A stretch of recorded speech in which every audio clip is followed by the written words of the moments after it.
다시 술을 찾겠다 하리라. 아멘. 네, 오늘은 남들이 어떻게 사는지 너무나도 잘 알 수 있는 그런 시대인 것 같습니다. 클릭을 몇 번 하면, 손가락만 몇 번 이렇게 휙휙하면 남들이 어떻게 살고 있는지를 볼 수가 있습니다. 그렇게 오늘날 우리가 남들과 이렇게 비교하지 않고 사는 것이 더욱 어려워졌다, 그렇게 이야기를 해볼 수가 있겠습니다. 저절로 눈에 들어옵니다. 그런데 우리가 이 남들이 어떻게 사는지를 보면서 나도 저렇게 한번 살아봐야겠다, 이렇게 우리 삶에 좋은 원동력이 되면 좋겠지만, 나는 왜 저것을 가지지 못할까라고 하는 그런 마음을 가질 때가 많다라고 합니다. 오늘날 청년들이 다른 사람의 삶을 보면서 이런 감정들을 많이 느낀다라고 합니다. 우리의 삶은 다양하고 하나님께서 우리에게 주신 삶이 분명히 있습니다. 그래서 잠언은 우리가 남과 우리를 비교하는 것이 아니라, 이 세상이 말하는 그것과 우리를 비교하는 것이 아니라, 우리가 정녕 따라가야 될 것은 하나님께서 기뻐하시고 인정하는 삶이라는 것입니다. 잠언은 계속해서 이것을 지혜라라고 그렇게 얘기를 하고 있으며, 지혜로운 자가 어떻게 살아야 될지에 대해서 우리에게 교훈하고 있습니다. 오늘 본문에 무엇을 말씀하고 있는지 이 새벽에 함께 나누어 보기를 원합니다. 오늘 본문이 분명하게 이야기하고 있는 것은, 지혜로운 사람은 그 아버지의 마음, 부모님의 마음을 이렇게 즐겁게 한다라는 것입니다. 본문 15절에서 16절을 보게 되면, 내 아들아, 만일 내 마음이 지혜로우면 나 곧 내 마음이 즐겁겠고, 만일 내 입술이 정직하게 말하면 내 속이 유쾌하리라 라고 그렇게 우리에게 얘기하고 있습니다. 잠언에서 말하고 있는 지혜는 IQ가 높다거나 아니면 남들보다 두뇌 회전이 빠른 그런 것을 가르치는 것이 아닙니다. 잠언 초기부터 계속해서 우리에게 얘기하고 있는 것은 선악을 구분하는 것. 그렇기 때문에 이 지혜의 근본은 여호와를 경외하는 것이고요, 악에서 멀리 떠나는 것이라 라고 우리에게 얘기하고 있습니다. 네, 하나님을 쫓는 것이 지혜로운 삶인데, 이러한 자세로 정직하고 이롭게 살아갈 때에 부모님의 마음은 기쁘고 즐거울 것이라 라는 것입니다. 네, 이것은 단순히 세상의 그 부모님만을 한정하는 것이 아닙니다. 하나님 아버지의 마음이라 그렇게 이야기해 볼 수도 있습니다. 성경에는 이러한 말씀들이 자주 등장하기 때문에 우리는 이 말씀을 그냥 쉽게 지나칠 수가 있을 것인데, 성경에서 자주 반복한다는 것은 아주 중요하다는 것을 의미합니다. 그리고 오늘 본문에서 내 아들아 라고 이렇게 분명히 얘기하고 있기 때문에 나 말고 내가 낳은 우리 자식들에게 그런 이 말씀을 적용할 때가 많이 있습니다. 그러나 항상 말씀은 자기 자신에게 적용하는 것이 중요합니다. 그렇기 때문에 우리 먼저 하나님 아버지 앞에서 지혜로운 자가 되어야 한다라는 것입니다. 그래서 하나님의 마음을 즐겁게 해드리는 사람이 되어야 우리가 이 말씀을 우리 자녀들에게 꺼리낌 없이 전할 수 있을 것이고요. 그리고 자녀들이 부모님의 등을 보고 자란다라는 이 말처럼 우리가 지혜로운 자가 될 때에 우리의 자녀들도 자연스럽게 이 지혜의 길을 걸을 수 있게 된다라는 것입니다. 우리가 기억해야 될 것은, 성경 어디에도 세상이 말하고 있는 이 성공과 출세, 그런 것을 권면하는 곳은 한 군데도 없습니다. 성경이 항상 얘기하는 것은 하나님의 말씀을 따라서 살아야 되고, 우리가 이 세상의 빛과 소금으로서의 역할을 그렇게 완수해야 되고, 우리가 정말로 지혜로워야 된다라고 말씀하고 있습니다. 이 말이 무엇이냐면요, 성경은 철저하게 세상이 말하는 것과 반대되는 그러한 이야기를 하고 있다라는 것입니다. 제가 청소년 사역을 하고 있는데, 이 청소년 사역을 하다 보면 꼭 걸리는 중요한 문제가 있습니다. 그 문제가 무엇이냐면 바로 시험 기간입니다. 이 시험 기간 때에는 아이들이 교회에서 하는 행사도 시험 기간이라서 학원에 가야 된다, 이런 이야기들을 합니다. 그래서 교회에 온 아이들을 데리고 항상 이런 얘기를 합니다. 너네가 아무리 노력하더라도 하나님께서 그 길을 막으시면 아무것도 소용이 없게 된다.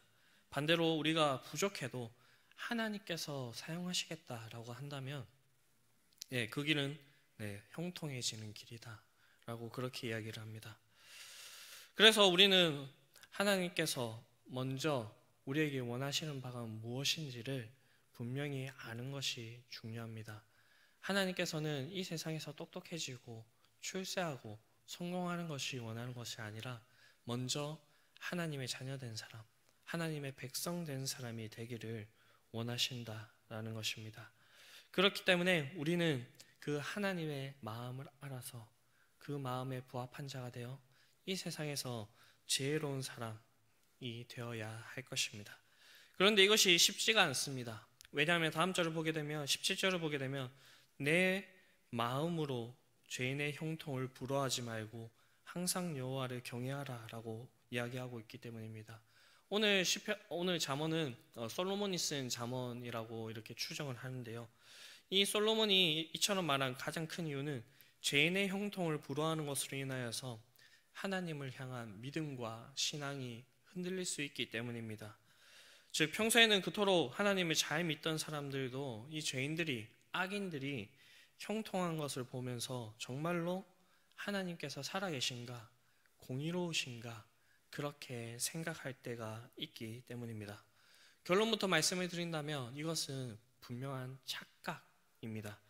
최근에 이 관광 명소에 가게 되면 착시 현상을 일으키는 그런 그림들이 있습니다. 폭포에서 이렇게 떨어지는 그런 그림들을 그려놓고 그 위에 서 있으면 진짜 이제 사진을 찍으면 진짜로 폭포에서 떨어지는 것 같은 그런 이제 모습이 연출되기도 합니다. 성도님들의 이제 카톡 사진들을 가끔씩 변경이 되어서 보게 되면 그런 곳에 가서 사진을 찍으신 것을 이렇게 올리신 것을 볼 수가 있습니다. 그것은 우리의 눈과 감각들을 속여서 착시 현상을 일으켜서 그렇게 보이게 하는 것입니다. 이 세상에서의 죄인의 형통이 마치 이와 같지 않은가 그렇게 생각을 해봅니다.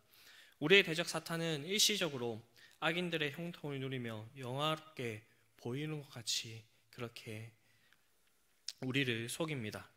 그러나 이것은 사탄이 연출해 놓은 그런 상황에 불과합니다.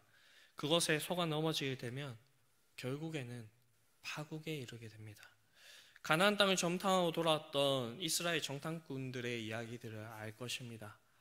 그들은 사단이 이렇게 배치해 놓은 가나안 사람들의 그런 강대함을 보고는 하나님의 능력을 망각한 채 불평, 불만을 늘어놓기 시작합니다. 그래서 결국에는 그들은 가나안 땅을 밟아보지도 못하고 그 광야에서 모두가 죽음을 맞이하였습니다. 그렇게 우리는 결코 사탄이 만들어 놓은 이 환경과 그러한 상황에 마음을 뺏기지 말고 우리는 오직 하나님만을 바라보아야 합니다. 우리에게 참된 형통은 어떠한 가운데서도 어떤 상황 가운데서도 우리와 함께 하시는 그 하나님께 있다는 그 사실을 우리가 잊지 말아야 할 것입니다. 그러면서 우리는 이 믿음과 소망을 잃지 않고 하나님만 바라보면서 살아가야 할 것입니다. 그럴 때 하나님께서 우리에게 말씀하는 것은 정령이 내게 장래가 있고 내 소망이 끊어지지 아니하리라 라고 그렇게 우리에게 말씀하고 있습니다. 여기서 정령이란 말은 반드시 혹은 진정으로 라고 하는 의미를 가지고 있고 또한 장래라는 말은 마지막 또는 끝이라는 뜻을 가지고 있습니다. 즉 본문에서 말하는 이 의미는 내 현재에도 그렇고 너의 장래에도 그렇고 계속해서 하나님께서 소망이 끊어지지 않게 하겠다라는 것입니다. 믿음의 조상이라 일컬어지는 아브라함을 보면요, 그는 하나님으로부터 눈에 보이는 모든 땅과 더불어 하늘의 별처럼 바다의 모래처럼 많은 자손들을 그렇게 약속받았습니다. 그러나 아브라함의 그 전 삶을 보았을 때요, 실제로는 아브라함이 발붙일 땅도 얻지 못하였습니다. 그가 그 당시에 가지고 있었던 땅은 그의 아내 사라를 장례하기 위해서 샀던 막벨라 굴 뿐이었고요. 그리고 그에게 자녀들이 많았습니까? 아니지요. 이스마엘과 이삭이 있었는데 이스마엘은 아브라함을 떠났고 이삭 한 명뿐이었습니다. 때문에 이러한 사실을 본다면 하나님께 사기를 당한 것 같은 그러한 느낌이 들 수도 있습니다. 그러나 아브라함은 믿음으로 하나님께서 말씀하신 그 약속을 바라보았고요. 그것을 보고 기뻐했다라고 그렇게 얘기를 하고 있습니다. 시간이 흘러가지고요. 히브리서에 보게 되면요. 신약 시대의 많은 성도들을 가리키며 아브라함의 자손이 되었다라고 그렇게 얘기를 하면서 하늘의 별과 모래와 같이 수많은 믿음의 사람들이 생겼다라고 그렇게 증거하고 있습니다. 또한 그에게 이처럼 많은 후손과 더불어 현세의 땅과는 비교되지 않을 새 하늘과 새 땅에 대해서 하나님께서 말씀하고 있습니다. 지금 이 땅에서는 때로 하나님을 경외하는 것보다 경외하면서 사는 그런 사람들의 삶보다 악인들의 삶이, 죄인들의 삶이 더욱 형통해 보일 수가 있습니다. 반면에 우리는 하나님을 믿는 그러한 삶 때문에 고통을 당할 수가 있고요. 억울한 일을 당할 수가 있고요. 좌절되는 상황을 겪을 수가 있습니다. 그때 우리가 기억해야 될 것은 우리의 믿음과 소망이 어디에 있는가입니다. 하나님을 경외하는 사람에게 분명한 영원한 소망이 있다라고 그렇게 우리에게 말씀하고 있습니다. 사랑하는 성도 여러분, 그렇기 때문에 오늘을 살아가다 혹시 어려움과 위기를 만나더라도 우리는 결코 좌절하거나 절망해서는 안 됩니다. 왜냐하면 우리 곁에는 두려워 말라 말씀하시며 우리를 능력의 팔로 잡아주시는 하나님이 계시기 때문입니다. 또한 잠시 눈물과 고통의 순간을 통과하게 되더라도 이 때문에 우리의 소망이 흔들려서는 안 됩니다. 왜냐하면 때가 되면 우리의 눈에서 눈물을 씻기시며 모든 상처를 회복해 하실 그분이 우리에게 있기 때문입니다. 그리고 잠시 그리스도와 복음으로 인하여서 낮고 천한 자리에, 고통의 순간에, 아픔의 자리에 있더라도 실망하거나 좌절해서는 안 됩니다.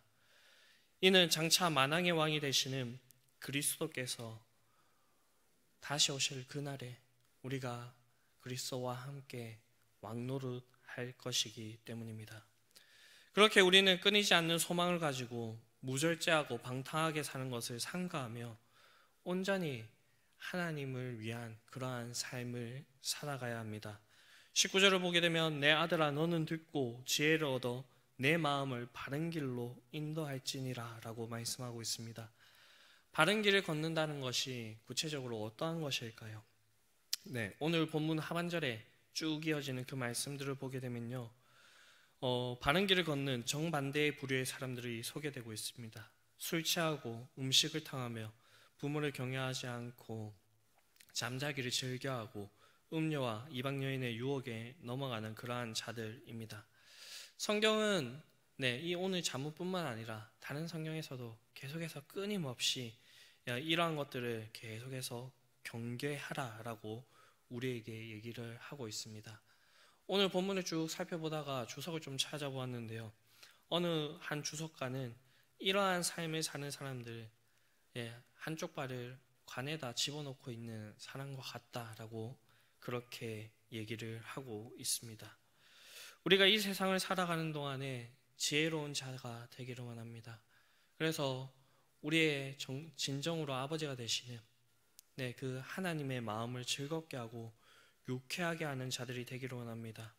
우리가 살아가는 이 세상이 잠시 동안에 사단의 공중의 권세 잡은 자가 그 권력을 행사할 수 있도록 그렇게 되어 있기 때문에 이 세상에 살아가는 죄인들과 악인들이 형통해 보일 수가 있습니다. 그러나 성경이 우리에게 분명히 얘기하는 것은 그들이 마지막 날에 하나님의 심판의 때에 그들의 행위로 모두 다 보복당하게 될 것이라 라고 그렇게 이야기를 하고 있습니다. 그렇기 때문에 우리는 우리의 삶을 돌아보면서 우리가 무절제하고 방탕한 삶을 사는 것이 아니라 정말로 하나님께서 기뻐하시는 그런 바른 길, 정도를 걸어갈 수 있는 저와 여러분들이 될 수 있게 되기를 바랍니다.